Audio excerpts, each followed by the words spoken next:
Muito boa noite, estamos começando mais um programa Canal Aberto aqui na PUC TV, na NET, Canal 20 e também pela internet. Hoje nós vamos debater sobre vários assuntos. Vamos falar sobre habitação, vamos falar sobre a Semana de Conciliação, a Semana Nacional de Conciliação e vamos falar também de política. Comigo na mesa, meu companheiro Ulisses Aesses e os nossos convidados de hoje é o Marcos Abrão e o Dr. Paulo César Alves das Neves. O Dr. Paulo César Alves das Neves é coordenador do Núcleo de Solução de Conflito do Tribunal de Justiça do Estado de Goiás. E o Marcos Abrão é o presidente da AGEAB.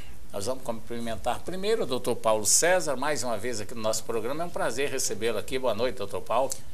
Boa noite, João. Boa noite, Ulisses e Marcos.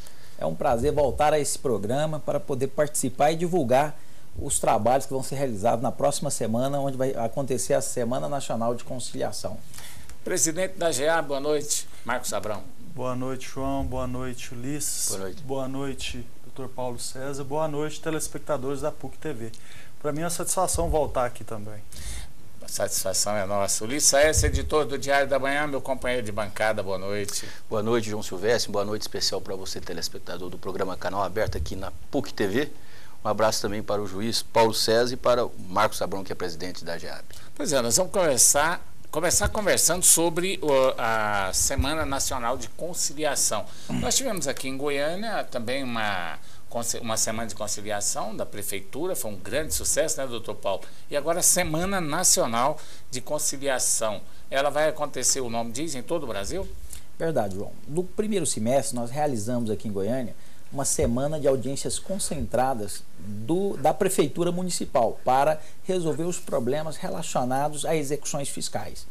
Agora, na próxima semana, nós vamos realizar a 8ª Semana Nacional de Conciliação, que é um evento que foi planejado e está sendo executado por nós com a participação do Conselho Nacional de Justiça, né? E a intenção nossa é conciliar, apaziguar, solucionar os problemas do cidadão goianiense, cidadão goiano, porque ela vai ocorrer também em várias cidades do interior do estado. Doutor Paulo, há poucos dias, há poucos meses, nós tivemos uma semana de conciliação aqui em Goiânia. As pessoas que não conseguiram, vamos dizer assim, acordar durante essa semana, podem acordar, ou seja, procurar para fazer um acordo nessa Semana Nacional? Sem sombra de dúvidas. Quem não conseguiu participar do programa, da primeira etapa, poderá se dirigir aos locais de atendimento para que ele tente fazer um acordo e solucionar o seu problema, solucionar o seu litígio. Agora, detalhe, esses processos ainda podem ser montados ou já estão todos prontos, só falta realizar a conciliação? Veja só, com relação aos processos em andamento, nós já temos a lista dos processos que vão ser incluídos, porque ou foram incluídos pelas empresas interessadas ou pelos cidadãos, né? Mas também nós vamos acrescer ao trabalho, nós vamos resolver aquelas questões que nós chamamos de pré-processual. Veja só, um casal que pretende uma separação ou discutir a guarda dos filhos ou uma questão relacionada a alimentos, esse casal poderá se dirigir para receber o atendimento do pré-processual, fazer um acordo e solucionar o seu problema. O senhor deu aí um pouco, por exemplo, dos serviços que serão prestados, ou seja, durante essa semana. Quais os outros serviços que as pessoas, os litigantes, poderão fazer na semana? Sim. Separação de casal? Isso. Nós vamos vamos tratar de ações cíveis, que lá vamos ter ações relacionadas a contrato de financiamento bancário, são as revisionais, cobrança do seguro DPVAT e demais questões relacionadas à cível, né? Família, nós vamos tratar sobre guarda, alimentos, investigação de paternidade, porque vai ter o programa Pai Presente também, e separação, divórcio, essas questões que podem ser resolvidas por conciliação. E também vai ter o tratamento do tributário, das questões tributárias, que a pessoa vai poder ir lá e tentar resolver não só a questão do IPTU, do ITU, qualquer tributo que ele esteja devedor na prefeitura. Parece que o problema de família é o campeão aí em todas as conciliações, né? Divórcio, pensão alimentícia, tem sido um dos mais procurados? Sim, principalmente pela população carente, né? Nós damos um tratamento preferencial porque são questões importantes. Você deve resolver bem resolvido, porque ali você está pacificando um lar, você está pacificando aquela família quando você resolve a questão da separação, dos alimentos e da guarda de filhos. Tá Por exemplo, certo. no caso da separação, o processo já tem que ter sido feito anteriormente ou pode ser feito tudo lá na hora? Não, nós temos casos em que o processo foi feito anteriormente e pode ser resolvido tudo na hora também. Tudo na hora também. Porque nós vamos ter os conciliadores que vão receber as partes e tentar fazer o acordo lá no momento da conciliação. Quer dizer, mesmo que não tenha um processo, pode chegar as duas pessoas Exatamente. e tentar solucionar o problema. A quem tiver interessado deverá se dirigir ao local munido com os documentos pessoais, certidão de nascimento de filhos ou documentos relacionados à propriedade de bens e tentar resolver seu problema lá no dia da conciliação. Quer dizer, se um casal quiser divorciar, os dois podem conversar nesse momento agora, ligar um para o outro e já ir para lá e resolver o problema. Exatamente. Não precisa ter o processo. E o atendimento para as causas de famílias vão ser realizados lá na PUC, na Faculdade de Direito da Católica, que lá funciona o 3º Centro Judiciário, e também no Fórum Criminal, onde funcionam as varas de família. Tá certo. É interessante, né, Ulisses? Porque as pessoas não precisam aí de gastar com advogados para poder resolver essas questões de pequena monta, né, doutor Paulo? Os benefícios da conciliação são inúmeros, mas eu posso citar aqui justamente a rapidez, porque o processo ele é resolvido de imediato, baixo custos, porque às vezes não precisa nem contratar advogado, que a gente vai fornecer o defensor, né? E também tem um aspecto muito interessante, porque a própria parte ela vai participar na construção da solução do seu conflito. Ou seja, a possibilidade dela sair satisfeita é muito maior do que se a solução for imposta através de uma sentença de um magistrado. Doutor Paulo, espera-se atender quantas pessoas nessa Semana Nacional da Conciliação? Existe uma previsão? Nós estamos esperando um atendimento de 3.000 pessoas por dia. Isso em todo o estado? Todo o estado. Quer dizer, não, só em Goiânia. O senhor vai coordenar todo o estado? Todo o estado. E é nacional, todos os outros estados também vão ter a semana? Todos os estados da federação vão ter sua Semana Nacional da Conciliação. E o estado de Goiás, nos últimos 3 anos, foi o campeão das conciliações. Nós conseguimos realizar o maior número de conciliações na Semana Nacional, graças à estrutura que foi organizada, graças ao empenho dos magistrados e dos servidores goianos. Agora, eu acho interessante essas conciliações. Nós tivemos o caso do IPTU em Goiânia, nós tivemos o caso aí do governo do estado com relação também aos débitos da Cefaz, né, da Secretaria da Fazenda. Agora, essa semana de conciliação, isso dá a oportunidade para que as pessoas resolvam os seus problemas. A maioria das pessoas tem problemas, ou deve para o estado, ou deve para a prefeitura, ou deve um IPTU, ou tem um problema familiar, ou tem uma demanda pequena. Então, essas conciliações são muito importantes, né? Exatamente. Inclusive, nós vamos ter a participação até da Saneago.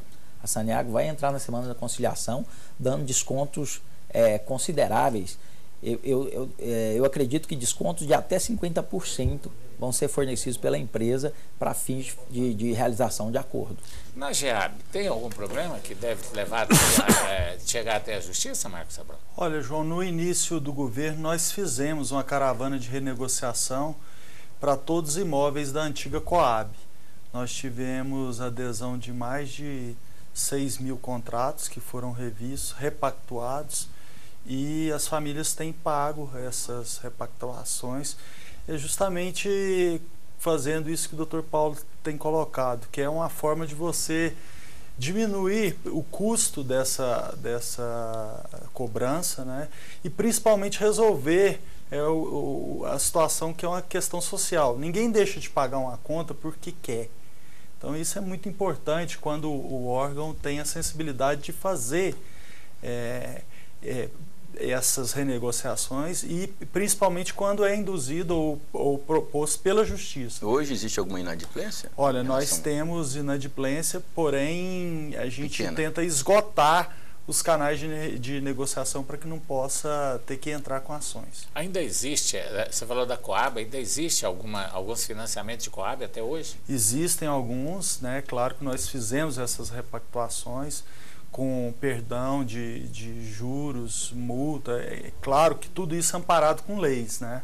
Nós passamos uma lei estadual na Assembleia para que pudesse dar toda essa isenção e fazer a repactuação desses imóveis que são de interesse social, que é o mais importante. O Estado não tem interesse em fazer reintegração de posse, ou seja, tomar imóvel de uma família que Mas precisa. Pode chegar ao extremo de fazer isso? Claro que pode fazer. Em caso de transferência, que a gente sempre coloca, que por ser um imóvel de interesse social, ele não pode transferir, ele não pode vender, ele não pode alugar. E se acontecer, o papel do poder público é retomar. É verdade, o poder público não pode omitir também diante das irregularidades, né? Nós vamos a um intervalo comercial, daqui a pouco estaremos de volta aqui no programa Canal Aberto.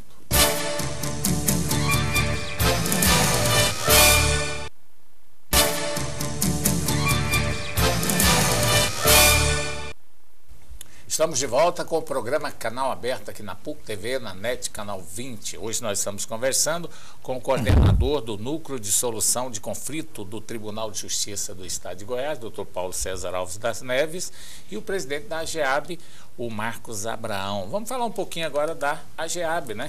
A AGEAB que tem realizado um grande trabalho aí, resolvendo um dos grandes problemas da sociedade, realizando sonhos, inclusive, que é o da casa própria.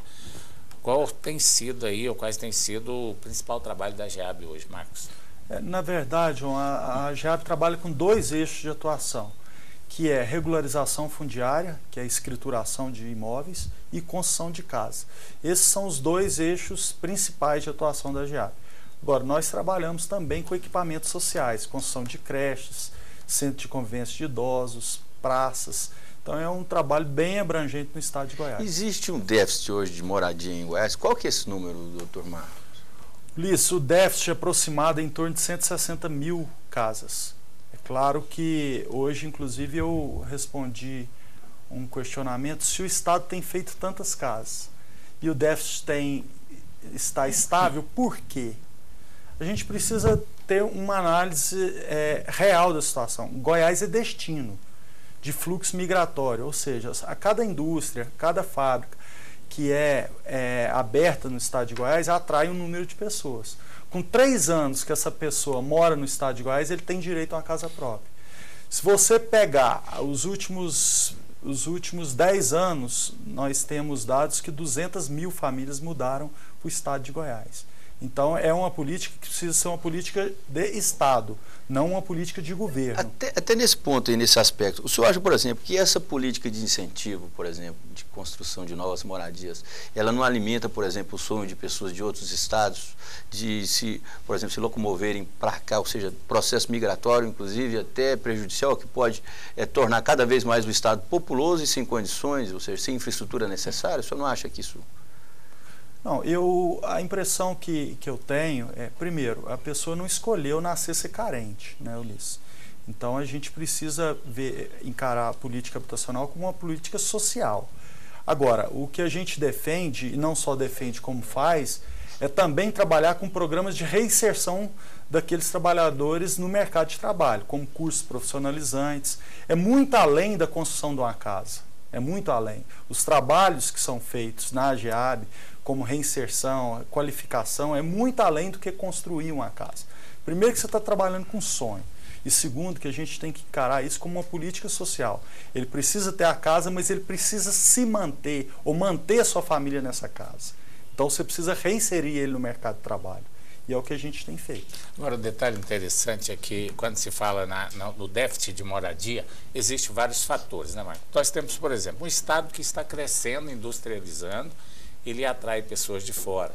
Nós temos também o casamento, a união estável, né? As pessoas vão casando, vão unindo e vão querendo uma casa própria. Tem um posição geográfica migra, também que favorece. Sai das cidades do interior, vem. Então, há um constante giro de pessoas e isso cobra exatamente do poder público um dinamismo. No caso da AGEAB, tem que estar sempre procurando ampliar e melhorar essas condições. Agora, vocês veem assim também?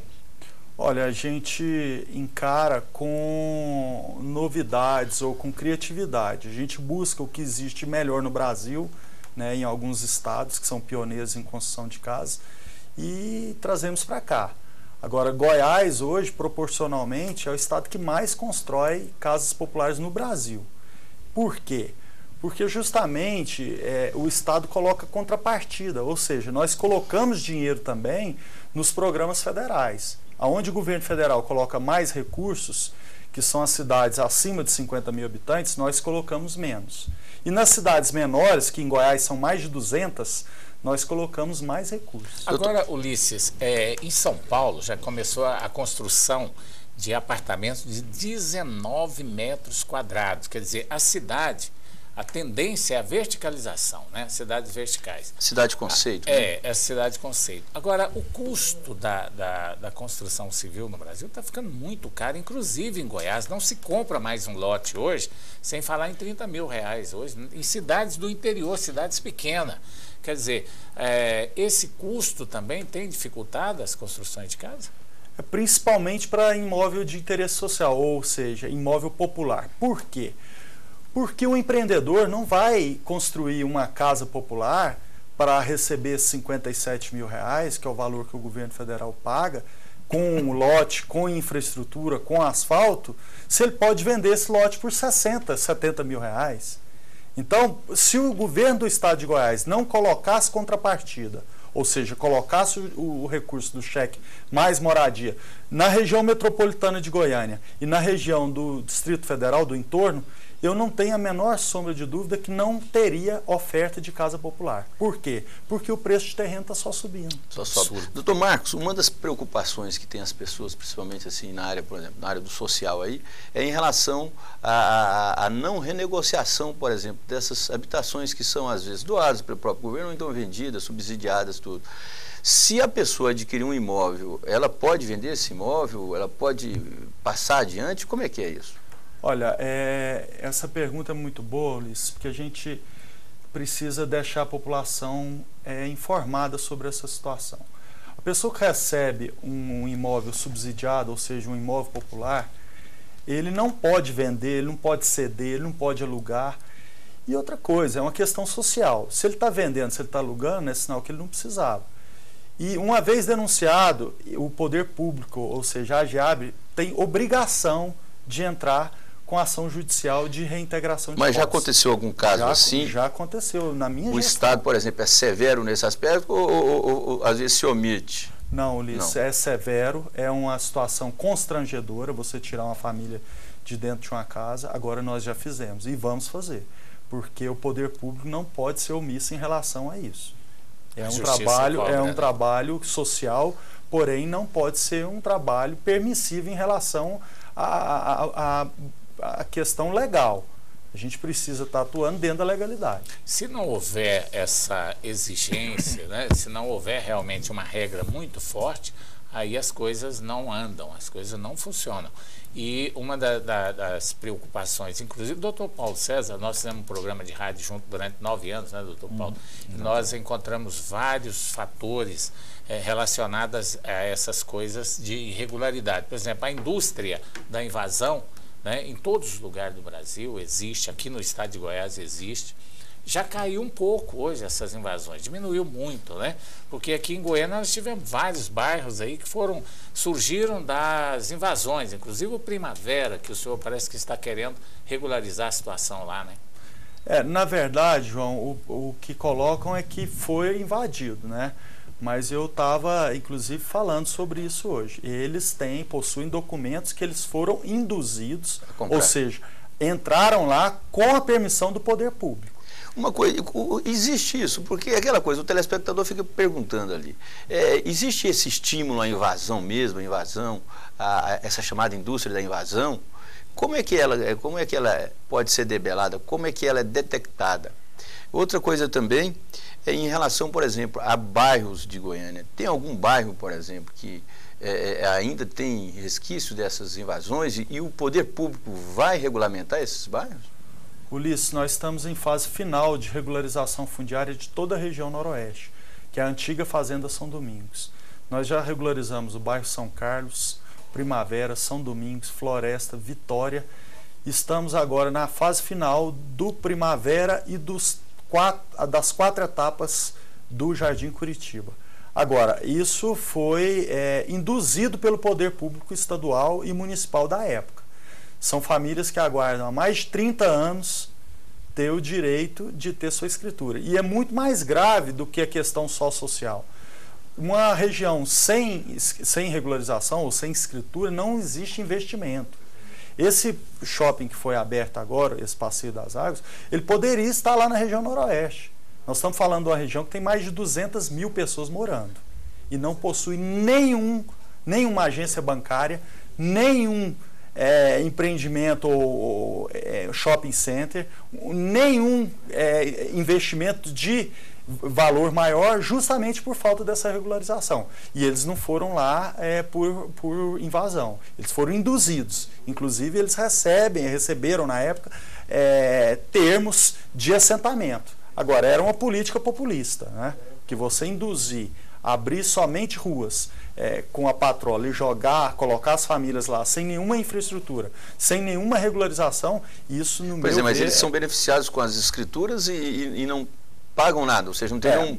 Porém, precisa ficar claro, existe uma lei estadual que ampara os moradores originais, aqueles que receberam o termo de mudança na época, ou que ganham, que tenham renda familiar até 4 salários mínimos, eles são isentos.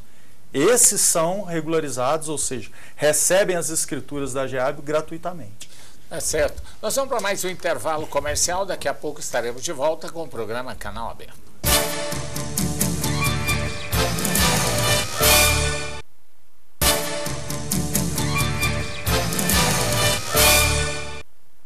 Estamos de volta com o programa Canal Aberto. Nós estamos conversando com o Dr. Paulo César Alves das Neves. Estamos falando sobre Semana Nacional de Conciliação e também com o presidente da GEAB, o Dr. Marcos Abrão Roriz, falando também sobre a GEAB. Interessante a gente discutir sobre o problema das invasões.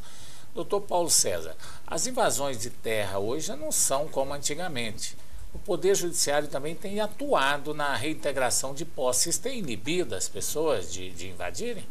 Eu me lembro, quando eu era juiz lá na comarca de Itaberaí, né? Itaberaí sempre foi um alvo, um foco de invasões de fazendas que até então eram consideradas produtivas, né?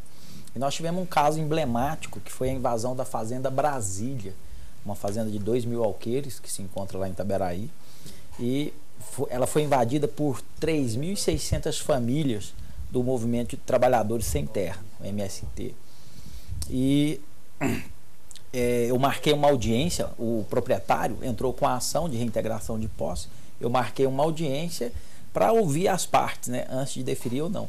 Inclusive, isso aí foi até objeto de muita divulgação pela mídia nacional, e até, algumas emissoras de televisão para lá se dirigiram para filmar o evento. E naquele dia tinham mais de 200 pessoas em frente ao fórum aguardando a decisão, né? E depois de ouvir as partes, eu entendi que aquela invasão ela era ilegal, indevida, e determinei a retirada das famílias. E a retirada dessas famílias foi um problema muito grande, porque eram 3.600 famílias. Você multiplica aí por 2, 3 pessoas, era uma cidade pequena do interior. Pois é, aí eu faço essa pergunta para o senhor. Como é que, por exemplo, qual que é o sentimento, por exemplo, da justiça, do juiz, não é? Que autoriza, por exemplo, essa reintegração de posse? Principalmente porque a gente observa sempre, quando tem esses casos de reintegração de posse, aqueles dramas urbanos, ou seja, crianças, né? Mães de família, aquela coisa... Qual que é o procedimento correto? Ou seja, é não agir com o coração, agir com a razão, ou seja, é lei mesmo, tem que ser cumprida aquilo ali. Sim, nesse caso, apesar de eu entender o drama de cada família, eu tinha que fazer cumprir a lei, né? E teria que organizar uma desocupação da forma mais pacífica possível, porque haviam crianças, mulheres, bebês de colo, né? E você sabe que às vezes quando você vai mandar desocupar, você utiliza a força policial, porque nem sempre eles desocupam de forma pacífica. Naquela época eu concedi 30 dias para desocupação voluntária, o prazo venceu, e aí o comandante da polícia já estava tratando uma estratagema para fazer a invasão, e a gente com todo o cuidado possível. A minha sorte foi que nós nos empenhamos ao máximo e conseguimos uma desocupação voluntária. Depois de 3 meses nós conseguimos tirar essas famílias e colocamos ela em outra gleba de terras lá dentro de Itaberaí mesmo, que ia ser desapropriada pelo próprio INCRA, né? Tanto é que a disposição, Ulisses, é não fazer desapropriação de fazenda que é invadida, justamente para não incentivar a invasão. E essa fazenda, nesse caso específico, a gente olhou lá, viu que era uma fazenda, eu acho que até hoje, né, extremamente produtiva, totalmente explorada. Por Fazenda empresa. Uma fazenda empresa, para um grupo lá de São Paulo. Então, não havia o porquê de manter essas famílias nesse local. Essas pessoas, por exemplo, que invadem por invadir, ou seja, vamos dizer, até colocar, que são empurradas por pessoas que, inclusive, fazem parte dessas indústrias das invasões, essas pessoas são punidas? São, por exemplo, são imputadas dentro de uma legislação posteriormente ou fica naquilo? Uma vez nós conseguimos punir alguns membros de um movimento desse aí, porque eles invadiram uma fazenda e lá chegaram lá, mataram as vacas, descarnaram os animais, quebraram um caminhão, colocaram fogo. Aí nós conseguimos identificar alguns e o Ministério Público ofereceu denúncia e instaurou-se ação penal para puni-los por uma série de crimes, crime de dano, outros furto, né?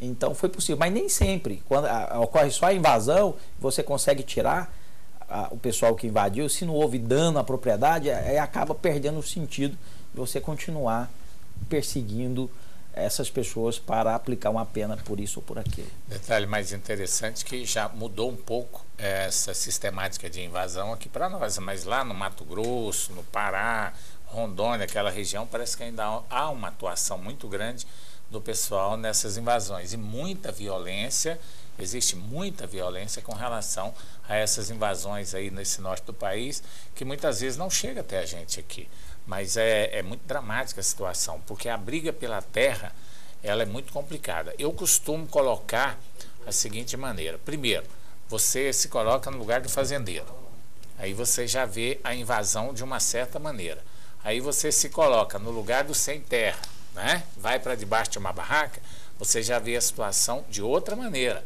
O doutor Paulo, juiz de direito, já vê a situação de uma maneira. Então, cada um técnica, né? já vê a maneira técnica, jurídica. Então, é preciso ser analisada para que esse conjunto, né, seja todos vencedores. Não pode ter perdedor. Eu me lembro, quando eu comecei a resolver esse problema, fui dar entrevista para uma emissora de televisão de São Paulo, que eles vieram de São Paulo para cobrir o evento. E eu senti que o jornalista ele estava muito preocupado em saber qual que era a minha opinião a respeito da reforma agrária. Aí eu falei para ele: olha, eu na condição de magistrado, cabe a mim aplicar a lei ao caso concreto, sem conotação política, se a política de reforma agrária está certa ou não está, qual que é a injustiça criada pelo sistema, né? Você aplica a lei e resolve um problema ali. Agora, questões políticas relacionadas à reforma agrária compete ao executivo, não ao juiz agir como fosse um gestor para aplicar essas políticas ao cidadão em geral. O senhor acha que isso ainda existe? Ou seja, a imprensa ainda, vamos dizer assim, ela tem um lado favorável? Ou seja, às vezes ela até manipula nesse aspecto? Nesses casos, por exemplo, esses casos que têm maiores demandas sociais? Eu acredito que, dependendo do nível da entrevista, pode ocorrer uma certa tendência, linha, né? Tendência ou para defender o movimento ou não. O que não é o nosso caso, né, Ulisses? Lógico. Porque aqui no programa Canal Aberto a gente deixa espaço para todas as ideias, né? Você observa, existem fatos que acontecem, você pega uma revista semanal de circulação nacional, ela publica o fato de uma forma e a concorrente dela publica de outra. Dá um outro foco. Mas eu li uma matéria agora à tarde e me chamou a atenção. O Marcos Valério, que está preso, né, o do Mensalão lá, Marcos Valério? O Marcos Valério, o operador. A esposa dele, ele é casado com uma senhora. São duas mulheres, né? Com 50 anos de idade e separou dela e está morando com uma moça de 21 anos de idade. Aí ele foi preso, as duas estão brigando para a posse da fazenda. Dele. Aí eu fui verificar a história, ele não divorciou da primeira, né?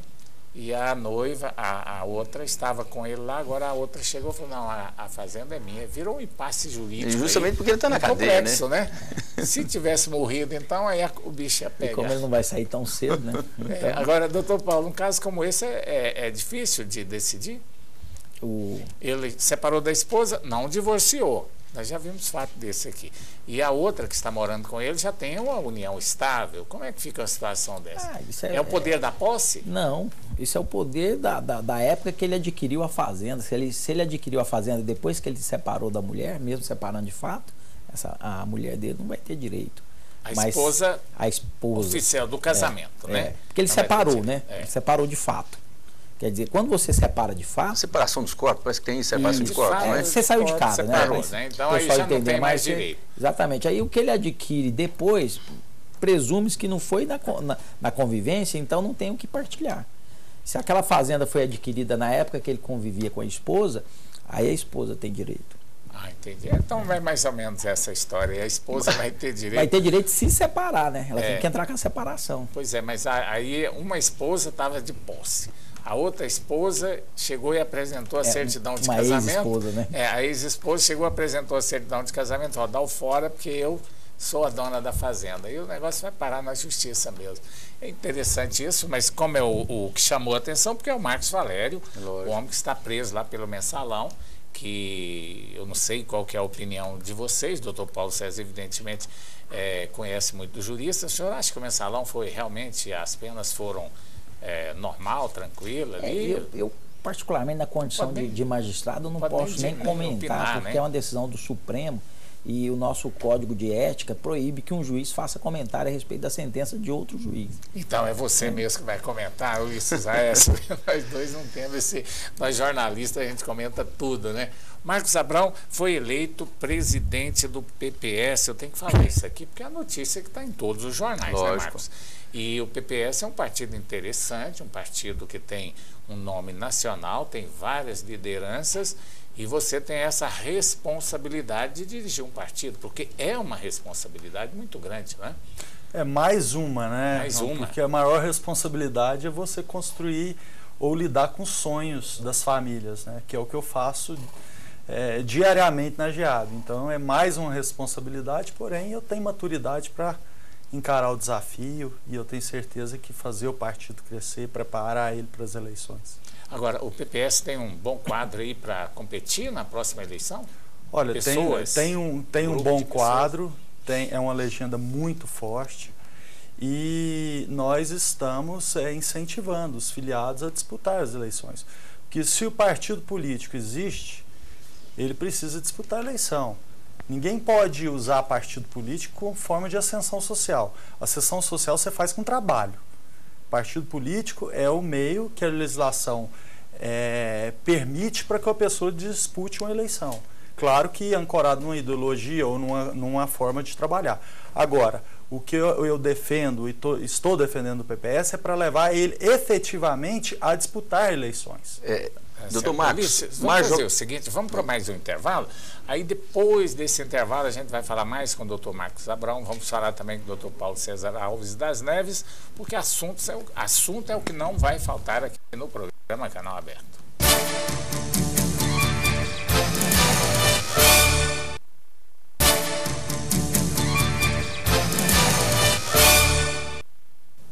Estamos de volta com o programa Canal Aberto aqui na PUC TV e também na NET Canal 20. Estamos conversando com o Dr. Paulo César Alves das Neves, falando sobre a Semana Nacional de Conciliação, e também com o presidente da GEAB, Marcos Abrão Roriz, ele que também é presidente do PPS. Vamos voltar com o Dr. Paulo César. Dr. Paulo César, a Semana de Conciliação, ela vai ser de quais as datas e os locais que nós vamos ter aqui no estado de Goiás? A Semana Nacional ela começa no dia 2, segunda-feira próxima, e vai até o dia 6 de dezembro.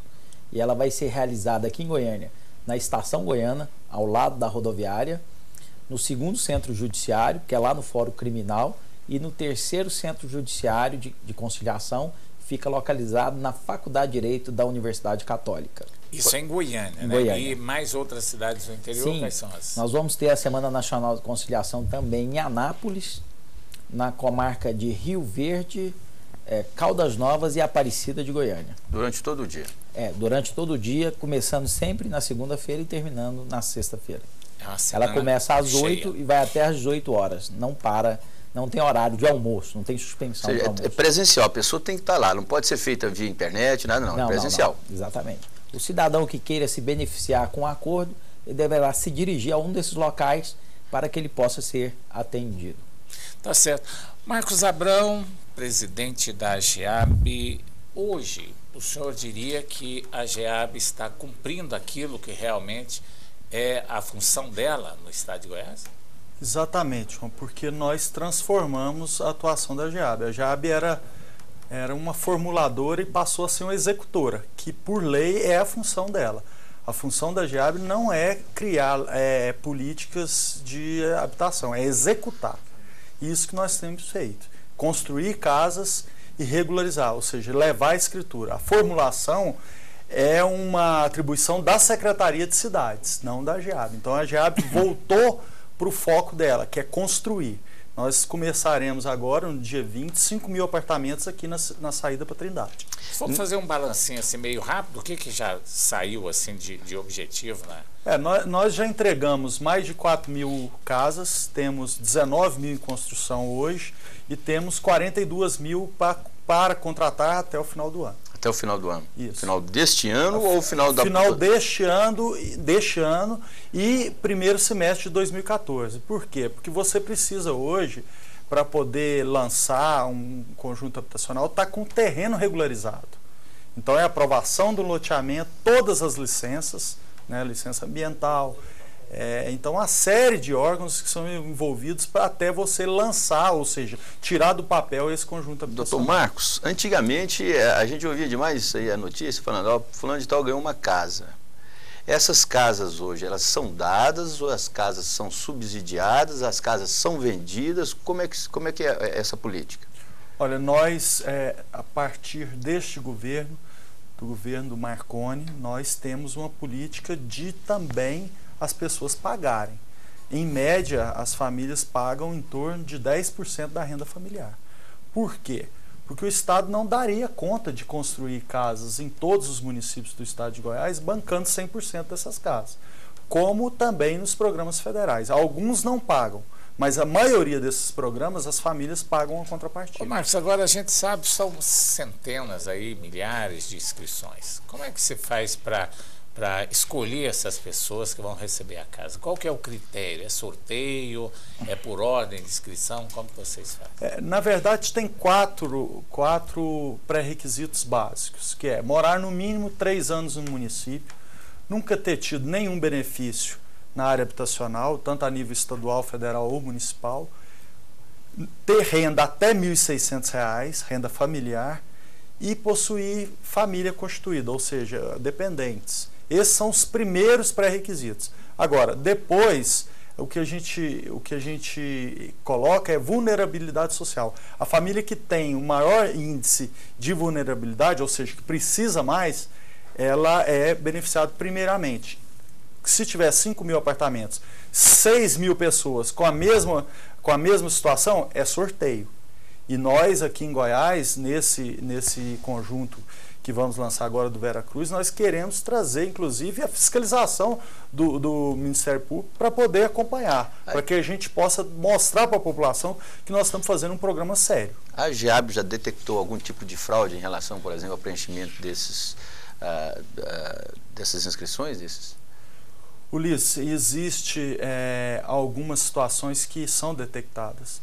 Claro que nós não estamos colocando isso como regra, mas às vezes a gente se depara com esse tipo de situação e é excluído. Isso acontece.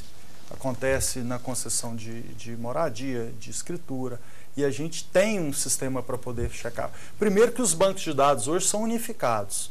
Se a pessoa receber uma casa aqui em Goiás e vender essa casa e for lá para o Amapá, o cadastro é único. Então ele não vai conseguir outra casa lá. Isso é um alerta para a população de Goiás. Porque às vezes a pessoa vende, faz um contrato de gaveta e acha que ele vai conseguir outra. E ele não vai conseguir outra. E esse é o grande problema que tem na área da habilitação. Agora, é difícil em qualquer circunstância hoje, Luiz, onde tem mais de 10 pessoas, tem sempre alguém que quer levar vantagem. Isso na GEAB ou em qualquer setor de atividade tem. E o governo, naturalmente, precisa mais do que nunca reciclar os seus planos, porque nós já vimos aí vereadores recebendo, parente vereador aí no interior aí recebendo esses benefícios do governo, né? E muita irregularidade tem. O ser humano, infelizmente, existe esse lado. Se todo mundo fosse correto, talvez o mundo nem não seria bom, né? Porque senão não existia o contraditório, né? Se não tivesse o não precisaríamos do sim, não é isso? Então, é bom que a sociedade é assim cheia de problemas mesmo. Mas o governo tem procurado fazer as soluções e o que a gente espera é que a curto prazo há uma melhoria ainda para a qualidade de vida da população. Nós temos dificuldades em todos os setores. Isso não vai ser resolvido de maneira total, né? Vai amenizando e procurando fazer de uma melhor maneira a situação da população para ter mais qualidade de vida. Isso é o que a gente espera. É o que está sendo realizado pela Semana de Conciliação, né? Mais qualidade de vida para a população. É o que está sendo realizado aqui pela AGEAB, mais qualidade de vida para a população, e que o governo tem que realmente focar em cima disso. Doutor Paulo, mais alguma coisa que o senhor gostaria de falar sobre a conciliação? Vamos esclarecer aí. Eu gostaria de dizer para o telespectador que não perca essa oportunidade, que aproveite a chance de conseguir resolver um problema judicial de uma forma prática, rápida e barata. É verdade. O Marcos Abrão falou sobre a renda que a AGEAB atinge até R$ 1.600, a partir daí que a Caixa Econômica financia também as casas dela, a partir de R$ 1.600, porque com menos de R$ 1.600, hoje uma família não dá conta de financiar uma casa pela Caixa Econômica Federal, que é a casa mais barata, acho que enquadra numa renda superior a R$ 1.600. Quer dizer, vocês trabalham com uma classe financeira, né, com a renda abaixo dos limites da Caixa, né? Nós trabalhamos também em parceria com a Caixa, Silvestre. Nós falamos de renda máxima de 1.600, tá? Que é o ponto de corte. Por quê? Porque o déficit habitacional do Estado, ou seja, as pessoas que não possuem casa própria ou que moram em subhabitações, no Estado de Goiás, 91% está nessa faixa de renda. Então, não seria coerente você fazer uma política habitacional que não fosse para essa faixa de renda, que é quem ganha até R$ 1.600. Então, esse é o foco do governo do Estado de Goiás. A Caixa atua em parceria com o governo do Estado, atendendo a baixa renda. E também os financiamentos próprios dela, que já é acima de R$ 1.600. Exatamente. E também, João, acima de R$ 1.600, o próprio mercado da iniciativa privada atende. Então, o subsídio maior precisa ser dado para essa família que não tem condição mesmo. Essa gestão do governador Marconi Perillo, que termina o ano que vem, quantas unidades serão construídas nessa gestão? Ulisses, ele vai deixar contratada para ser entregue até, no máximo, primeiro semestre de 2015, mais de 60 mil casas. Ele vai deixar pronta para inaugurar. Certo. Marcos Abrão, presidente também do PPS, o partido está na base do governador? Olha, o partido está na base do governador. Agora, é um partido que discute, é um partido que é altamente orgânico, ou seja, vivo. Eu fui eleito por um congresso. Não foi uma coisa colocada de cima para baixo, não. Foi levado o nome e foi avaliado pelos membros do diretório do Estado. E a nível nacional, como é que ficou o partido? Já tem definição? Olha, a nível nacional vai ter um congresso, agora no próximo mês, que ele vai decidir para que rumo que ele vai tomar. Atualmente? Atualmente ele é independente. Independente. É uma boa, né, Ulisses? Mais uma opção. O Goiás provavelmente deve manter-se na base de apoio ao governador Marconi Perillo. Olha, em relação à disputa majoritária. Eu não poderia, como presidente da AGEAB, colocar que o partido não vai acompanhar o governador. Aí eu estaria sendo, primeiro, incoerente, né, e desleal. E eu não sou. Agora, o que foi decidido por um congresso, não foi pelo Marcos. Certo. Foi decidido em congresso que o partido iria continuar apoiando o governo do governador Marconi. Doutor Paulo César Alves das Neves, mais uma vez, foi um grande prazer receber o senhor aqui no nosso programa. Boa noite, obrigado por ter vindo. João, eu que agradeço mais uma vez essa oportunidade de estar participando desse programa, um programa de qualidade, que serve para divulgar fatos importantes para a nossa comunidade. Marcos Abrão, obrigado por ter vindo aqui mais uma vez. Quero agradecer a oportunidade de estar mais uma vez aqui na PUC TV com vocês e colocar à disposição toda vez que precisarem de esclarecimentos na área habitacional. Muito obrigado. Com certeza, eu agradeço vocês dois. Ulisses, boa noite. Boa noite.